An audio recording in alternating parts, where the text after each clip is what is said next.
สบายดีท่านผู้ชมที่เคารพสบายดีท่านผู้ชมที่เคารพนำท่านผู้ชมเข้าสู่การรายงานข่าวภาคค่ำประจำวันจากของข่าวโทรภาพแห่งชาติข่าวภาคค่ำประจำวันเสาร์วันที่22สิงหาคม2026ข่าวภาคนี้พบกับโฆษกพันงานสุธิพงศ์พร้อมด้วยข้าพเจ้าสุริวัลพลเยี่ยมในการนำเสนอข่าวภาคค่ำในภาคนี้เจ้าและข่าวภาคค่ำในมื้อนี้ก็มีหลายข่าวที่น่าสนใจมานำเสนอต่อท่านผู้ชมเช่นเคยเราเริ่มต้นด้วยข่าวทางประธานมูลนิธิยาหลานได้มอบเงินและเครื่องบริโภคเพื่อไปช่วยเหลือผู้ที่ประสบภัยพิบัติอยู่ที่แขวงหลวงน้ำทาเพื่อเห็นได้ถึงความสำคัญของประชาชนชาวแขวงหลวงน้ำทาเว้ารวมเว้าเฉพาะประชาชน2บ้านคือบ้านน้ำดีและบ้านปาปัวตาแสงทงอมเมืองและแขวงหลวงน้ำทาที่ได้รับผลกระทบภัยพิบัติน้ำท่วมในครั้งวันที่11สิงหาคม2026ผ่านมาในวันที่19สิงหาคม2026ท่านนางสมวิไลวงศ์สุขวงศ์ประธานมูลนิธิย่าลานพร้อมด้วยทานเวียงสวัสดิ์ศรีพันโดนอดีตเจ้าแขวงหลวงน้ำทาและทีมงานมูลนิธิย่าลานได้นำเอาข้าวสารมามอบให้ประชาชนบ้านน้ำดีและบ้านปาปัวจำนวน5ต้นน้ำดื่ม200แพ็คและไข่ไก่120แตะในนั้นข้าวสารจำนวน5ต้นจะแบ่งให้ประชาชนบ้านน้ำดี3ต้นบ้านปาปัว2ต้นน้ำดื่มจำนวน200แพ็คบ้านละ100แพ็คไข่ไก่120แตะบ้านละ60แตะพร้อมทั้งมอบเงินสดจำนวน18ล้านกีบให้6ครอบครัวภายในบ้านน้ำดีที่ถูกผลกระทบหนักครอบครัวละ3ล้านกีบกล่าวมอบโดยประธานมูลนิธิย่าลานรับโดยประธานบ้านและประชาชนที่ได้รับผลกระทบทั้ง2บ้านโดยมีห้องประธานคณะกรรมการปกครองแขวงเมืองแผนกการที่เกี่ยวข้องพร้อมด้วยประธานคณะตาแสงเข่าหวมพร้อมนั่นประธานมูลนิธิย่าลานพร้อมด้วยทานเวียงสวัสดิ์ศรีพันโดนอดีตเจ้าแขวงหลวงน้ำทาและทีมงานก็ได้ไปเยี่ยมยามเบิงจุดที่ได้รับผลกระทบหนักอยู่ที่ตาดน้ำดีเติมอีกกองประชุมเกี่ยวกับการเสนอและข้อกำหนดก่อสร้างทางเข้าออกตอนดินของประชาชนอยู่เรียบตามเส้นทางเลขที่2501ตาดกวงศรีแขวงหลวงพระบางในวาระกองประชุมวิชาการได้นำเสนอสภาพการคุ้มครองการก่อสร้างทางเข้าออกตาดินในเขตดังกล่าวในระยะผ่านมาพร้อมทางเสนอแบบก่อสร้างข้อกำหนดวิธีการประกอบเอกสารและแนวทางการกวดการติดตามจากนั้นก็ได้เปิดโอกาสให้บรรดาแต่ละภาคส่วนเข้าร่วมกองประชุมได้ค้นคว้าปรึกษาหารือและคำเสนอคำเห็นต่อเนื้อในดังกล่าวภายหลังการปรึกษาหารืออย่างรอบด้านกองประชุมได้ตกลงเป็นเอกภาพเห็นดีให้นำใช้แบบก่อสร้างทางเข้าออกตอนดินที่ห้องการโยธาธิการนครหลวงพระบางนำเสนอแบบอ้างอิงร่วมกันโดยการก่อสร้างต้องคำนึงถึงขนาดรูปแบบและระบบระบายน้ำและความปลอดภัยในการสัญจรตามแบบข้อกำหนดที่กำหนดให้เจ้าของตอนดินที่มีจุดประสงค์การก่อสร้างหรือปรับปรุงทางเข้าออกประกอบเอกสารตามรายการและแบบฟอร์มที่ได้กำหนดโดยสามารถยื่นเอกสารผ่านบานและตาแซงเพื่อกวดกาขั้นตอนก่อนส่งต่อให้ภาคส่วนวิชาการพิจารณาตามขั้นตอนเห็นดีในการก่อสร้างทางเข้าออกตอนดินดำเนินการภายหลังได้รับพิจารณาหรืออนุญาตตามขั้นตอนต้องก่อสร้างตามแบบและข้อกำหนดที่ได้กำหนดไว้โดยบ่ให้กระทบต่อแนวทางระบบระบายน้ำเขตทางและความปลอดภัยของผู้สัญจรการออกอนุญาตก่อสร้างทางเข้าออกตอนดินแม่นมอบให้ตัดแซงเป็นผู้อนุมัติตามแบบที่ห้องการโยธาธิการแขวงนครหลวงพระบางกำหนดให้พร้อมทางเก็บค่าธรรมเนียมการอนุญาตตามระเบียบการของกระทรวงการเงินวางออกเฮาตัดแซงและบรรดาบ้านหยุดเรียบตามเส้นทางเลขที่2501ช่วยเผยแพร่แบบข้อกำหนดและขั้นตอนการประกอบเอกสารให้ประชาชนรับทราบพร้อมทั้งกวดกาในเบื้องต้นและแจ้งให้ภาคส่วนวิชาการทราบเมื่อพบการก่อสร้างที่บ่ถูกตามแบบหรือข้อกำหนดให้ห้องการโยธาธิการขนส่งแขวงหรือนครประสานงานกับตาแซงและบรรดาบ้านในการกวดกาติดตามการก่อสร้างตามความเหมาะสม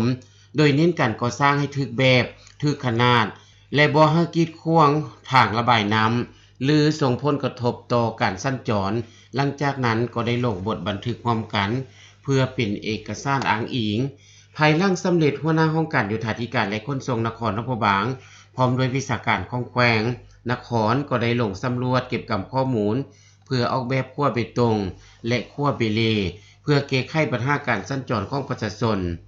บ้านปากเพาะบ้านห้วยทรายบ้านคกหญ้าและบ้านอื่นๆของแขวงนครบางและแขวงสัญญบุรีพร้อมทั้งลงสำรวจปัญหาการบุกรุกท่มดินตันหองระบายน้ำเฮ็ดให้เกิดน้ำท่วมขังสร้างผลกระทบต่อกับผู้อาศัยข้างเคียงเขตบ้านทินแก้วห้องหมอเมืองพลทองแขวงจำปาสักได้มีการจัดพิธีมอบหับรถพยาบาลฉุกเฉินจำนวน1คันและเครื่องกวดขึ้นความถี่จำนวน1เครื่องให้แก่ห้องหมอของเมืองพลทองการช่วยเหลือดังกล่าวสำหรับรถพยาบาลฉุกเฉินอัมบูลันซ์แม่นกระทรวงสาธารณสุขนำมามอบให้แก่แผนกสาธารณสุขแขวงและแผนกสาธารณสุขแขวงมอบต่อให้โรงหมอเมืองพลทองส่วนเครื่องกวดอีโคกราฟีแมนได้รับการประกอบส่วนให้การช่วยเหลือของฐานนางอรดีทอมสันจากโครงการปิ่นปัวสุขภาพเพื่อประชาชนผู้ด้อยโอกาสในโอกาสดังกล่าวผู้เขาร่วมยังได้รับฟังการรายงานสภาพการจัดตั้งปฏิบัติเวียกงานสาธารณสุขอยู่โรงหมอเมืองพลทองใน7 เดือนต้นปี 2026ซึ่งในระยะผ่านมาโรงหมอได้กวดคนเจ็บนอก 1,418 คนรับคนเจ็บ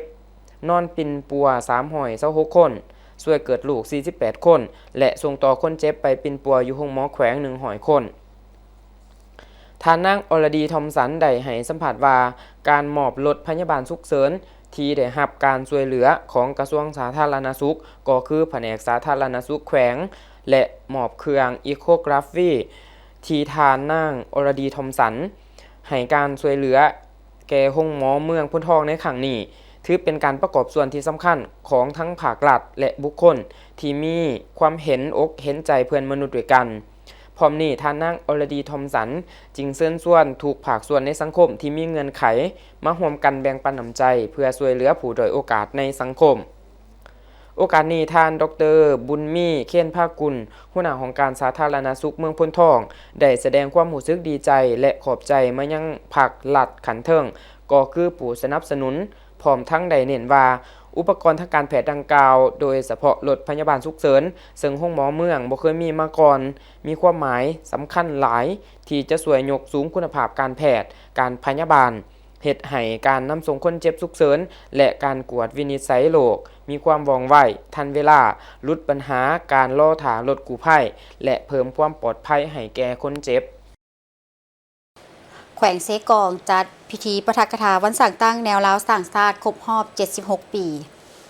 ท่านพลเพชรคิวละวงได้ยกให้เห็นว่าตลอดระยะแห่งการต่อสู้ปฏิวัติจนมาฮอดระยะสร้างสาพัฒนาประเทศชาติองค์การแนวลาวสร้างชาติได้ประกอบส่วนเข้าในภารกิจของชาติอย่างโดดเด่นใหญ่หลวงย้อนองค์การแนวลาวสร้างชาติเป็นองค์การที่เต้าโฮมความสามัคคีปองดองให้เป็นปึกแผ่นแน่นหนาเพื่อเข้าร่วมขบวนการปฏิวัติในยุคการต่อสู้ต้านจักรพรรดิฝรั่งเข้ามาฮุกฮานองค์การแนวลาวอิสระได้เป็นผู้ออกหน้าออกตาในขบวนการต่อสู้ทั้งปลุกระดมประชาชนบรรดาเผ่าเข้าร่วมการปฏิวัติทั้งปลุกระดมคนขวยประชาชนทั้งตีศัตรูจนเฮ็ดให้มากผลของการปฏิวัติได้เติบใหญ่ขยายตัวเป็นก้าวๆซึ่งการกำเนิดเกิดขึ้นและขยายตัวดังกล่าวได้ผ่าน3ระยะประวัติศาสตร์คือระยะที่1เอิ้นว่าแนวลาวอิสระสร้างตั้งขึ้นในวันที่13สิงหาคมปี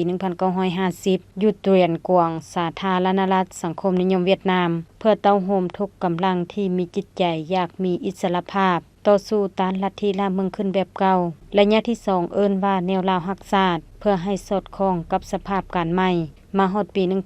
1956ได้เปลี่ยนชื่อแนวลาวอิสระมาเป็นแนวลาวรักชาติเพื่อเต้าโฮมทุกกำลังการจัดตั้งและส่วนบุคคลที่มีน้ำใจรักชาติจะอยู่เขตควบคุมของศัตรูและอยู่ต่างประเทศก็สามารถเข้าร่วมได้แนวใส่ต้านลัทธิเมืองขึ้นแบบใหม่ระยะที่3เอิ้นว่าแนวลาวสร้างชาติโดยเปลี่ยนชื่อจากแนวลาวรักชาติมาเป็นแนวลาวสร้างชาติปี1979ภายหลังการปลดปล่อยประเทศชาติการเปลี่ยนชื่อดังกล่าวเพื่อแนใส่ตอบสนองความมุ่งมั่นปรารถนาของประชาชนซึ่งได้เป็นเจ้าของประเทศชาติอยากมีการสร้างสาพัฒนาประเทศชาติทั้งเพื่อเต้าโฮมทุกกำลังปฏิบัติ2หน้าที่ยุทธศาสตร์ปกปักรักษาสร้างสาพัฒนาประเทศชาติและภารกิจเปลี่ยนแปลงใหม่พ ร้อมนั้นท่านยังได้ฝึกอบรมสัมมนาปาฐกถาให้ประชาชนบัดดับเผาพนักงานนับแต่ปี 1958 จนถึงปัจจุบันตึมอีกโอกาสเดียวกันนี้ท่านดาราศักดิ์พันธนาลัยรองประธานแนวลาวสร้างชาติแขวงก็ได้ขึ้นผ่านบทสรุปผลงานการเคลื่อนไหวเวียกงานแนวลาวสร้างชาติแขวงเซกองระยะ6 เดือนต้นปี 2026ซึ่งได้ถือสำคัญและเอาใจใส่ศึกษาอบรมการเมืองนำพาแนวคิดและเต้าโฮมความสามัคคีปองดองประชาชนบัดดับเผาโดยการนำเอาแนวทางนโยบายมติคำสั่งของพรรคข้อกำหนดกฎระเบียบกฎหมายของรัฐมูลเชื้อประวัติศาสตร์ของพรรคของชาติของสากลเหตุการณ์พ้นเด่นอื่นๆไปจัดตั้งโฆษณาเผยแพร่ในวันที่20สิงหาคม 2026นี้อยู่ที่วัดหนองแสงสุวรรณคารามที่บ้านนาไฮของเมืองหาดทรายฟองนครหลวงวิจันทร์ได้จัดปีพิธีถวายปัจจัยทำบุญในจำนวนเป็น1 ล้านบาทเข้าในโครงการก่อสร้างองค์พญาศรีสัตนาคโดยให้เกียรติกล่าวรับของพระอาจารย์ปริญญาเอกพวงประเสริฐพรหมมาวงศ์ประธานฝ่ายสงฆ์ในโครงการปฏิสังขรณ์และพัฒนาวัดเก่าทั้งเป็นประธานโครงการสร้างพญาศรีสัตนาควัดหนองแสงสุวรรณคารามขององค์การพุทธศาสนาสัมพันธ์แห่งสาธารณรัฐประชาธิปไตยประชาชนลาวและทานเหียมพรหมจันทร์ประธานฝ่ายคารวาสพร้อมด้วยคณะกรรมการที่เกี่ยวข้องปัจจัยจำนวนดังกล่าวแม่นการรวบรวมด้วยจิตศรัทธาอันบริสุทธิ์ของครอบครัวผู้ใจบุญที่บ่ประสงค์ออกนามโดยความเลื่อมใสศรัทธาอย่างแห่งกล้าต่อองค์พญานาคโครงการก่อสร้างพญาศรีสัตนาคแม่นดำเนินภายใต้การชี้นำขององค์การพุทธศาสนาสัมพันธ์แห่งสาธารณรัฐประชาธิปไตยประชาชนลาวโดยอิงใส่ความเชื่อและวัฒนธรรมดั้งเดิมของปวงชนลาวที่ถือว่าพญานาคคือเจ้าแห่งสายน้ำผู้ปกปักรักษาผืนแผ่นดินบันดาลความอุดมสมบูรณ์และเป็นผู้ปกปักคุ้มครองพระพุทธศาสนาหลายยุคหลายสมัยเพื่อสร้างให้เป็นสัญลักษณ์และมีขวัญทางจิตใจของชาติจุดนี้ที่จริงก็เป็นวัดเก่ามันบ่ทันมีอย่างเราตะกี้เป็นวัดเก่าแล้วมันอยู่กับศูนย์ดาวเทียมนี้ของวัดแม่นแหละวัดนาไฮเมืองหาดทรายฟองพวกเฮานี่แหละอยู่ทางเกี่ยมของนี่นั่นน่ะติดกับแคมของอีกแม่นติดกับของเพราะว่านี่นาคนี้พวกเฮาตั้งขึ้นแล้วมันเข้าขัวมิตรภาพจะเห็นเลยเพราะมันสูงนี่นับทั้งพื้นเพราะมันจะเป็น25 เมตรคณะกรรมการพวกเฮานอกจากคณะกรรมการใหญ่ขององค์การพุทธศาสนาสัมพันธ์ทั้งองค์การคือองค์ประธานเป็นผู้ตั้งแล้วเพราะเฮาก็มีคณะกรรมการระดมทุนซึ่งประกอบส่วน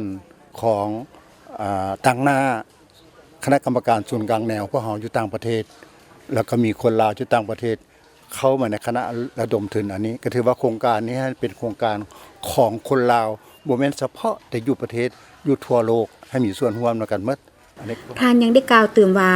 โครงการดังกล่าวบ่ได้มีงบประมาณเฉพาะแต่เป็นการเปิดกว้างให้พุทธศาสนิกชนและมวลชนผู้มีจิตใจศรัทธาทั้งภายในและต่างประเทศได้ร่วมกันประกอบส่วนสร้างสาตามกำลังศรัทธาซึ่งตลอดระยะผ่านมาก็ได้รับการร่วมมือและสมทบทุนเข้ามาอย่างต่อเนื่อง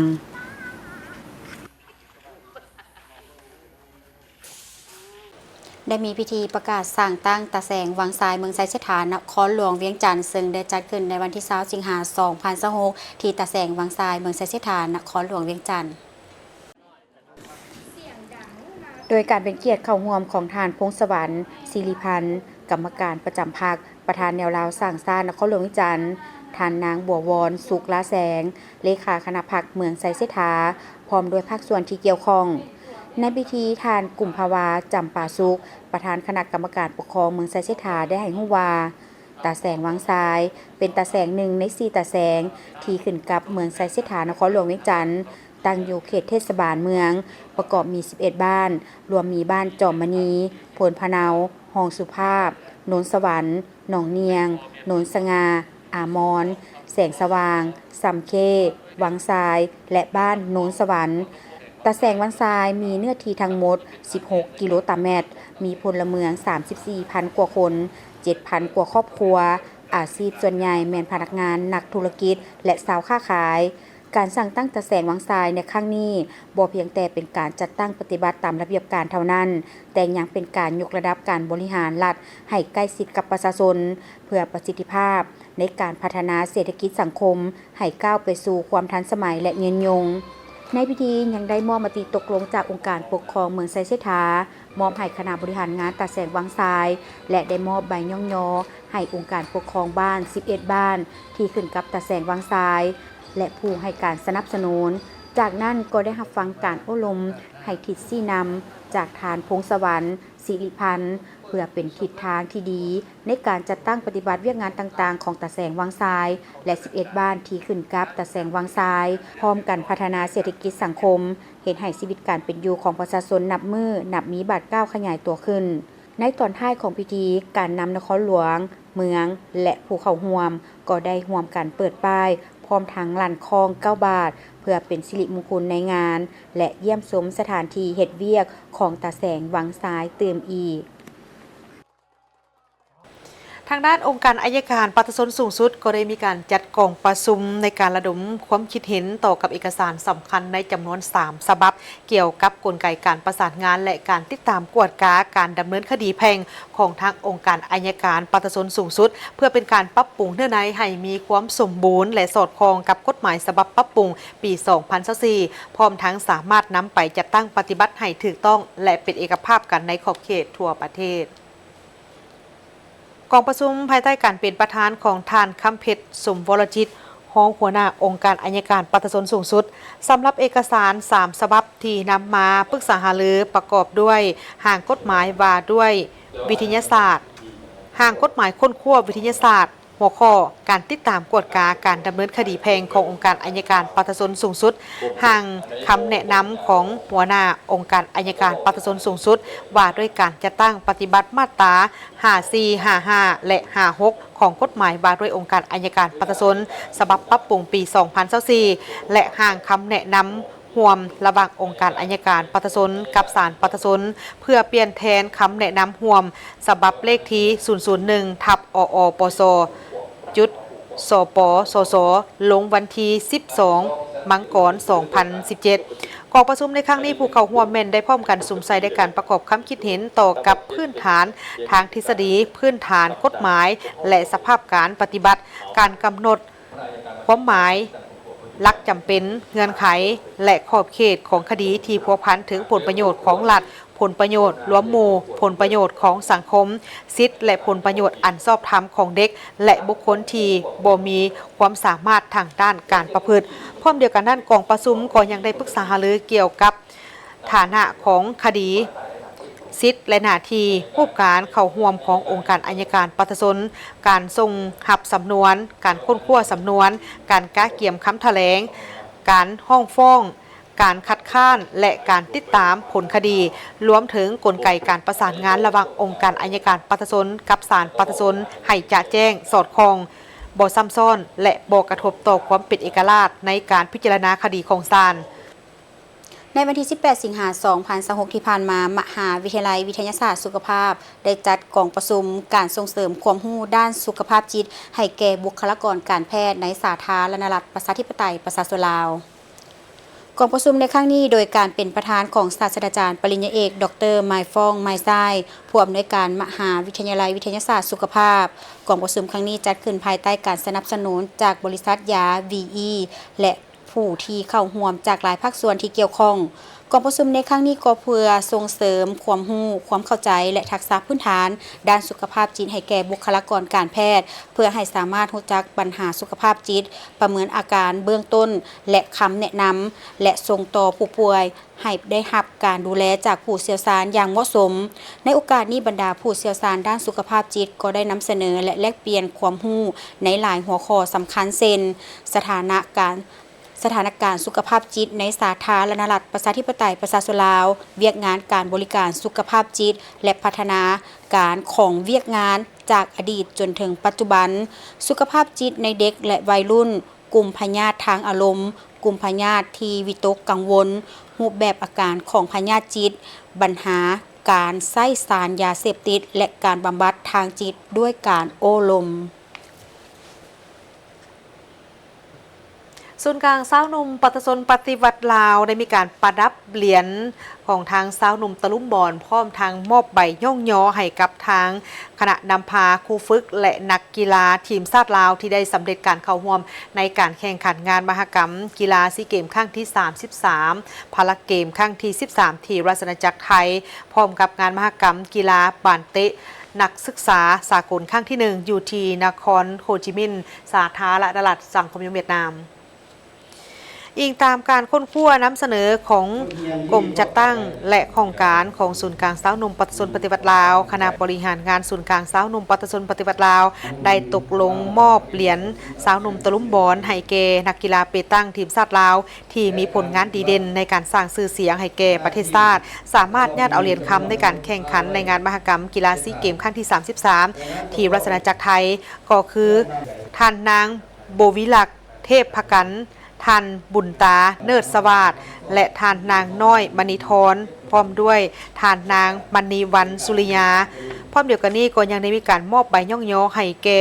หัวหน้าครูฝึกผู้ช่วยครูฝึกและนักกีฬาบานเตะทีมชาติลาวที่ได้เข้าร่วมแข่งขันกีฬาบานเตะนักศึกษาสากลครั้งที่ 1ที่นครโฮจิมินห์สาธารณรัฐสังคมนิยมเวียดนาม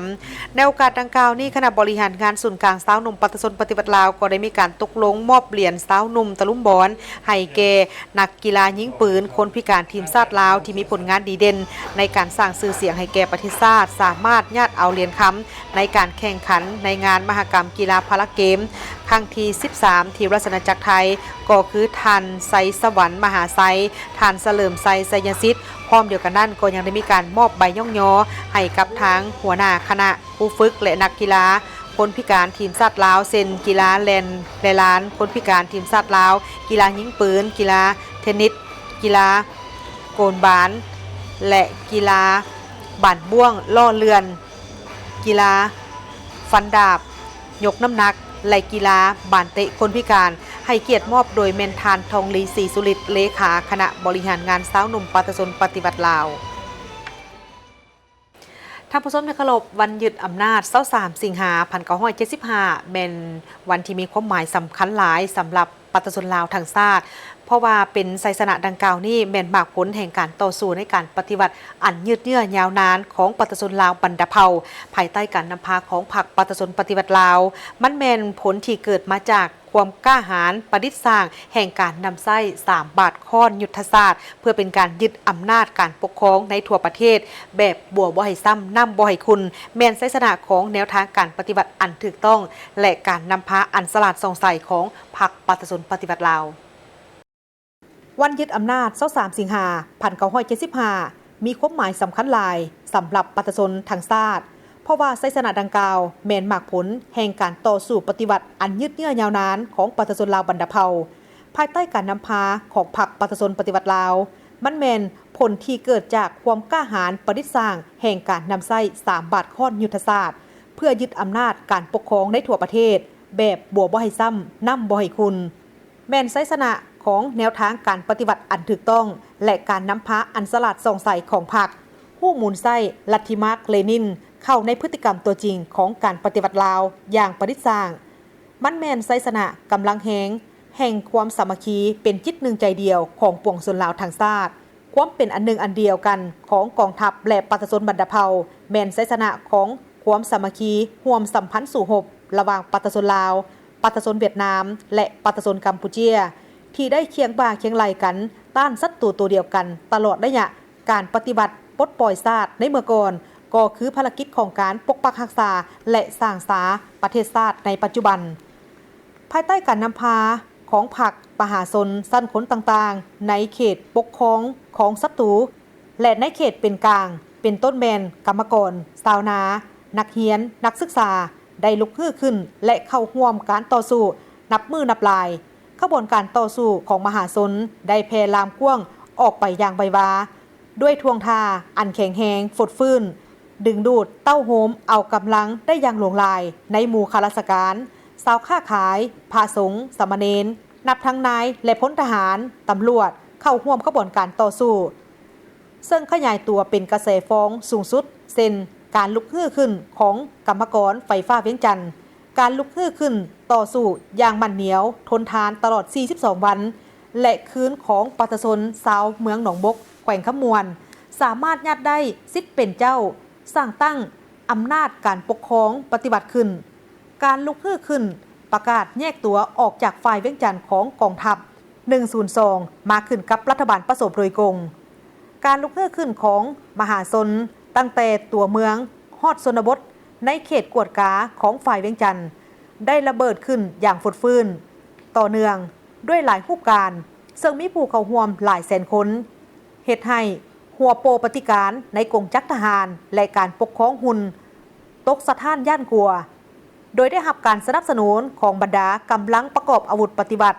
ในเดือนพฤษภาคม 1975ขบวนการต่อสู้ได้มีบาดก้าวขยายตัวใหม่คำขวัญต่อสู้ของขบวนการแมนซุ่มใส่ทวงให้ขับไล่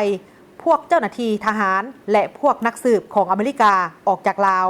ทวงให้ยุบองค์การยูเซตสำนักงานองค์การช่วยเหลือทางด้านการทหารเศรษฐกิจการเงินและเทคนิคของอเมริกาอยู่เวียงจันทร์และแห่งอื่นๆกำหนดเวลาให้องค์การจัดตั้งทั้งหมดของอเมริกาถอนออกจากลาวในวันที่23พฤษภาคม 1975กรรมกรข้าราชการนักเรียนนักศึกษาอยู่เวียงจันทร์ได้ยึดเอาองค์การยูเซตในวันที่23สิงหาคม 1975ชาวนครหลวงวิจันทร์ 20,000 กว่าคนได้โฮมซุ่มนุ้มใหญ่อยู่เดินทัดหลวงเพื่อประกาศสร้างตั้งอำนาจการปกครองปฏิวัตินครหลวงวิจันทร์มาถึงท้ายเดือนสิงหาคม 1975กองจักการปกครองและกองทหารฝ่ายเวียงจันทร์แต่ขันแขวงลงถึงขันหากฐานทั่วประเทศถูกลบล้างทั้งหมดอำนาจการปกครองปฏิบัติทุกขั้นได้สร้างตั้งขึ้นในทั่วประเทศวันที่1และวันที่2ธันวาคม 1975กองประชุมใหญ่ผู้แทนประชาชนทั่วประเทศได้ไขขึ้นอย่างคึกคืนอยู่นครหลวงวิจันทร์มีตัวแทนของบรรดาสั้นคนชนเผ่าศาสนา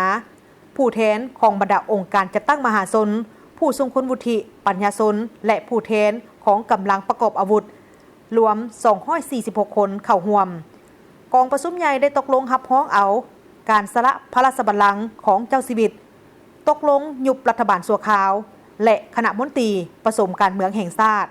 ประกาศลบล้างระบอบราชาธิปไตยและสร้างตั้งระบอบสาธารณรัฐประชาชนขึ้นแทนกำหนดเครื่องหมายประจำชาติธงชาติเพลงชาติและภาษาทางการตกลงสร้างตั้งสภาประชาชนสูงสุดและรัฐบาลสาธารณรัฐประชาธิปไตยประชาชนลาวประธานสุภานุวงศ์ได้รับเลือกตั้งเป็นประธานประเทศทั้งเป็นประธานสภาประชาชนสูงสุดส่วนประธานไก่สนผู้วิหารได้รับการเลือกตั้งเป็นนายกรัฐมนตรีแห่งสาธารณรัฐประชาธิปไตยประชาชนลาวสิ่งดังกล่าวเป็นประวัติศาสตร์ในการยึดอำนาจขั้นสูงสุดของการปฏิบัติลาวซึ่งได้จารึกไว้ในปึ้มประวัติศาสตร์ของชาติลาวท่านผู้ชมที่เคารพจากนี้ไปนั้นจะพักก่อนหลังจากนั้นกลับมารับชมการรายงานข่าวและอย่างต่อไป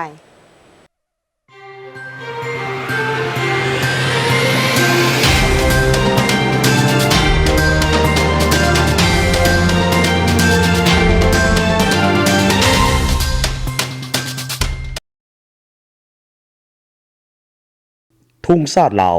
เป็นสัญลักษณ์แห่งสาธารณรัฐประชาธิปไตยประชาชนลาวสันติภาพเอกราชประชาธิปไตยเอกภาพวัฒนถาวร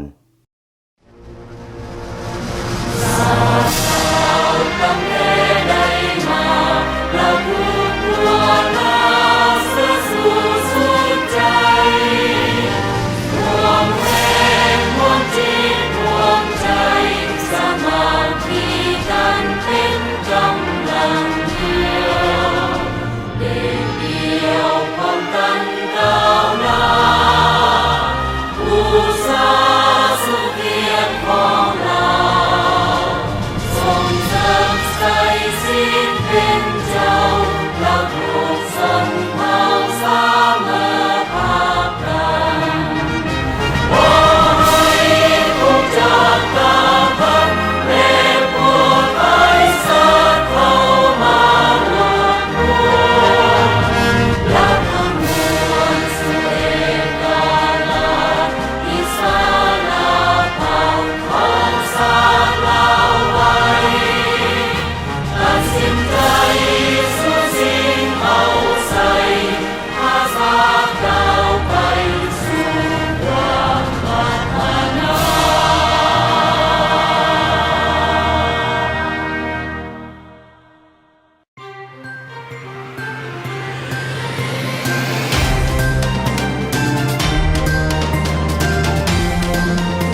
นักท่านผู้ชมเข้าสู่การรายงานข่าวและอย่างที่2จากห้องข่าวโทรภาพแห่งชาตินายกรัฐมนตรีได้เน้นหนักให้สืบต่อในการเต้าโฮมความสามัคคีภายในคณะผักคณะนำแต่ละคันและความสามัคคีของประชาชนบรรดาเผ่าให้เป็นปึกแผ่นแน่นหนาสืบต่อในการปฏิบัติแผนพัฒนาเศรษฐกิจสังคมแห่งชาติ5 ปีครั้งที่10โดยเฉพาะกเมน6 ทิศทางรวม 4 มาตรการและ 14 มาตรการเพิ่มเติมที่ทางสภาแห่งชาติได้มีการรับพ้องเอาให้มีความคืบหน้าและได้รับผลสำเร็จ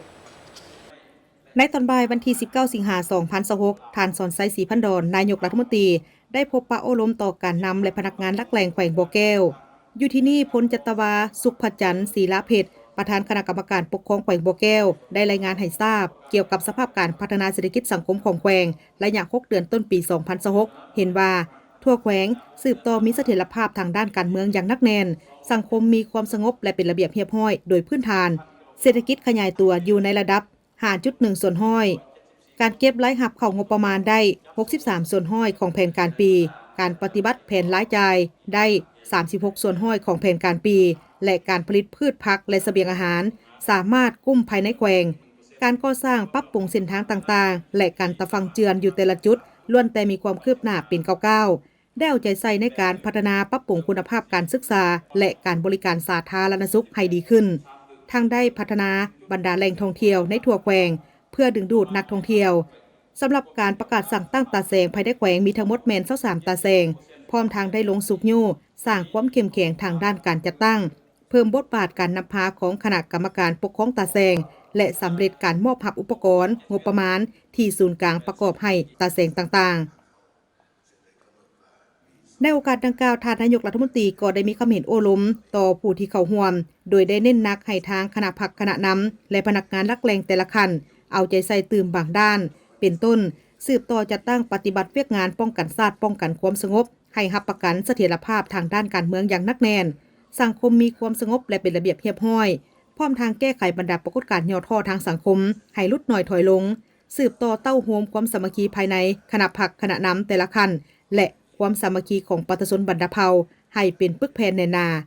สืบต่อปฏิบัติพัฒนาเศรษฐกิจสังคมแห่งชาติ5 ปีครั้งที่10โดยเฉพาะ6 ทิศทางรวม 4 มาตรการและ 14 มาตรการเพิ่มเติมที่สภาแห่งชาติทำห้องให้มีความคืบหน้าและได้รับผลสำเร็จจัดตั้งพันขยายมติว่าด้วยการสร้างเศรษฐกิจเอกราชเป็นเจ้าตนเองในระยะใหม่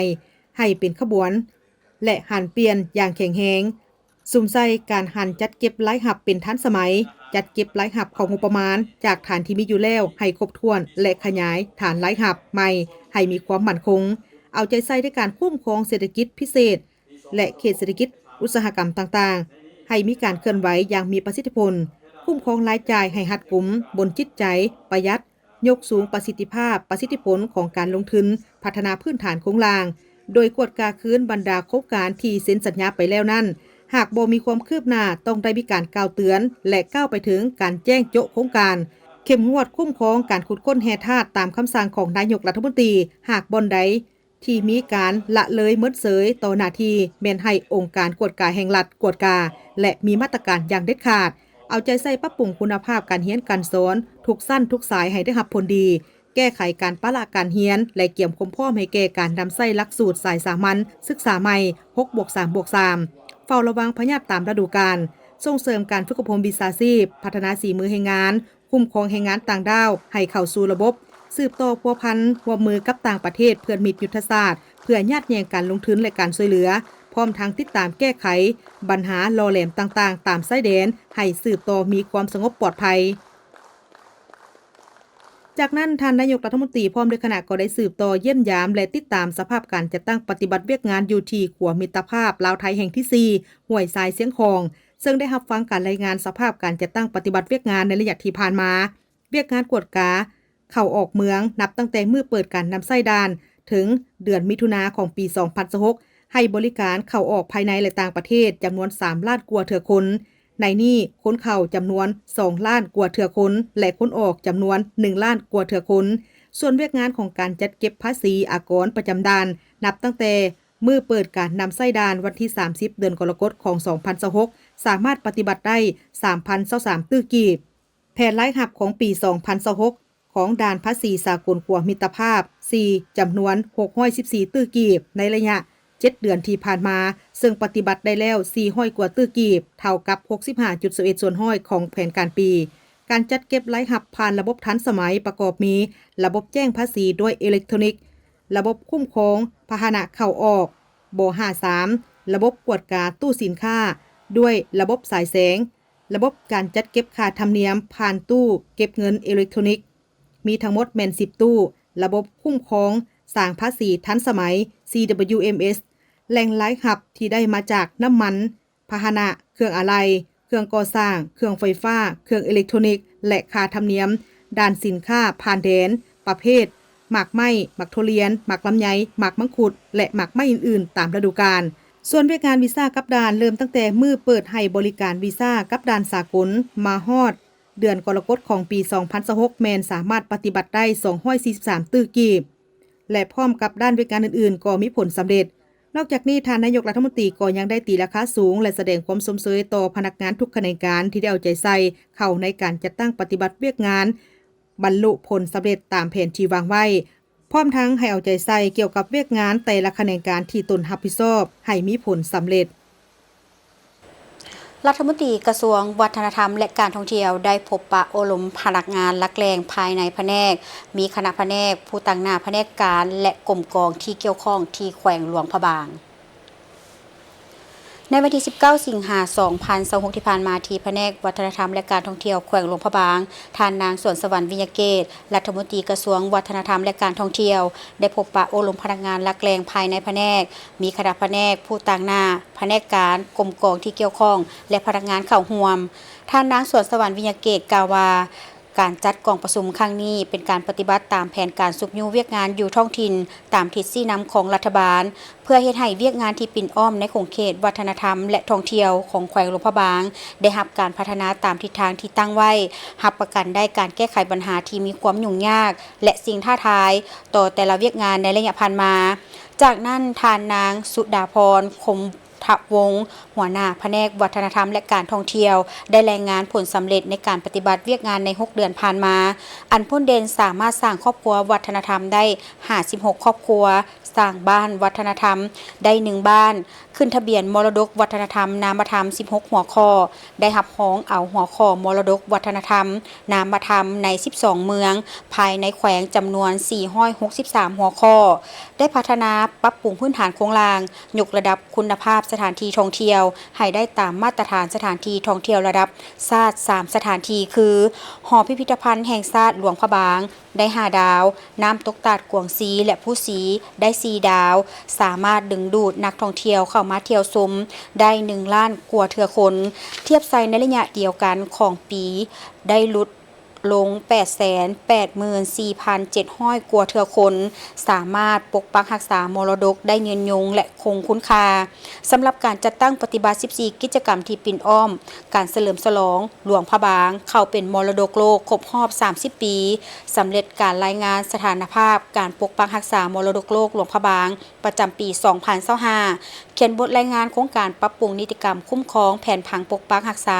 มรดกโลกหลวงพระบางส่งให้องค์การยูเนสโกประจำบางกอกสั่งรวมข้อมูลการปรับปรุงทัศนียภาพถนนสีเขียวสว่าง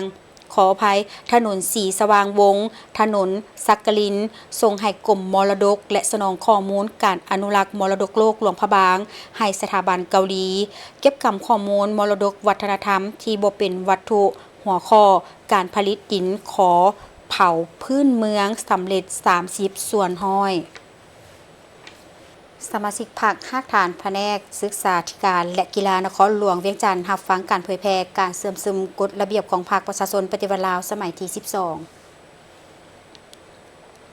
การเผยแพร่ได้จัดขึ้นในวันที่21สิงหาคม 2026อยู่ที่โรงเรียนมัธยมสมบูรณ์เวียงจันทร์โดยการเป็นประธานและเผยแพร่เอกสารของสหายธนงไซขุดไพฑูรย์กรรมการสำรองศูนย์กลางพรรคคณะประจำพรรคห้องประธานสภาประชาชนนครหลวงเวียงจันทร์โดยมีบรรดาสหายเลขาหน่วยพรรคสมาชิกพรรคเข้าร่วมในการเผยแพร่ครั้งนี้ก็เพื่อให้สมาชิกพรรคได้รับรู้ว่าพรรคประชาชนปฏิวัติลาวแม่นพรรคที่ยึดมั่นลัทธิมาร์กเลนินแนวคิดไก่สอนพรหมวิหารและมูลเสื้ออันดีงามของพรรคเป็นพื้นฐานแนวคิดทฤษฎีของพรรคเป็นเข็มทิศ4ทิศ เป็นเข็มชี้ทิศให้แก่การจัดตั้งและการเคลื่อนไหวของพรรคพร้อมกันนั้นก่อรับเอาสิ่งยอดยิ่งความก้าวหน้าทางด้านวิทยาศาสตร์อารยธรรมอันก้าวหน้าของมวลมนุษย์มูลไส้เป็นบทเรียนของต่างประเทศให้แทศเหมาะกับพฤติกรรมและเงื่อนไขตัวจริงของประเทศเฮาเสริมขยายมูลเสื้ออันดีงามของชาติน้ำใจสามัคคีเป็นปึกแผ่นของทั่วปวงชนลาวทางชาติสมทบลัทธิรักชาติอันแท้จริงกับลัทธิสากลอันพองใสของชนชั้นกรรมกรเพื่อกำหนดแนวทางแผนนโยบายของพรรคยกสูงความสามารถและคุณภาพการนำพาของพรรคต้านแนวคิดและการกระทำหลายพรรคการเมืองต้านลัทธิเอกชนลัทธิคัมภีร์ตายตัวและลัทธิสวยโอกาสในทุกรูปแบบพรรคประชาชนปฏิวัติลาวเป็นพรรคกำอำนาจเป็นแกนนำในระบบการเมืองของระบอบประชาธิปไตยประชาชนนำพาประชาชนบรรดาเผ่าปฏิบัติ2หน้าที่ยุทธศาสตร์คือปกปักรักษาประเทศชาติและก่อสร้างระบอบประชาธิปไตยประชาชนก้าวขึ้นสู่สังคมนิยมผลงานใหญ่หลวงพ้นเด่นในระยะใหม่นี้แมนพรรคได้มีความสะดุ้งไว้หันเปลี่ยนใหม่ในการนำพาของตนให้สอดคล้องกับสภาพความเป็นจริงของประเทศชาติและสากล